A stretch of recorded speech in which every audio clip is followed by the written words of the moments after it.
427 small block Ford, just got done running it. Give you a description of its combinations. Got the AFR cylinder heads on it. It's EFI multi-point, use a Pro M manifold, nice piece. Holley throttle body, and obviously Holley Terminator X, great system. Got a custom grind hydraulic roller. Got the March serpentine belt set up front. Custom pistons. Take you in there and show you how it ran.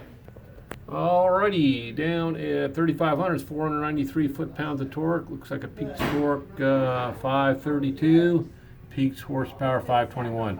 So we rated at 520. It's got a front end on it, so it runs really good. We'll get her off there in a crate and come your way. Have a great day.